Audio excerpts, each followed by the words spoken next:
Nuno Mendes, pour plein de raisons, parce que c'est lui qui sonne la révolte avec cette première chevauchée, puis cette seconde qui amène le premier but. Moi j'ai l'impression qu'il transmet, qu'il dégage quelque chose, ce garçon. Peut-être pas forcément dans le vestiaire, il fait pas partie des vice-capitaines, mais quand le PSG est ballotté comme hier, c'est lui qui emmène les autres avec lui pour aller égaliser.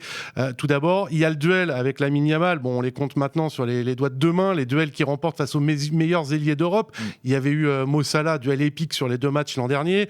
Yamal déjà en Ligue des Nations. J'oublie qui, Bukayo Saka en demi-finale.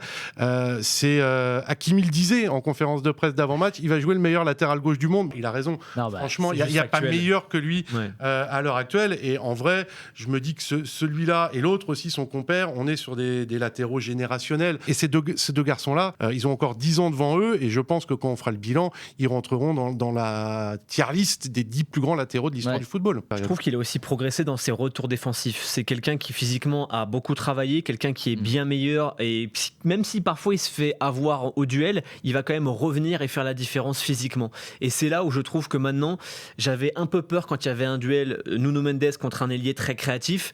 Maintenant, je me dis, au pire des cas, il reviendra puisqu'il est très puissant et puisqu'il gère mieux aussi ses appuis. Je trouve que, en fait, il a beaucoup progressé défensivement. On parle beaucoup de ce qu'il sait faire depuis qu'il est né, je pense, attaquer, courir vite, mais il a aussi énormément progressé défensivement, et ça, faut aussi le souligner dans un match pareil.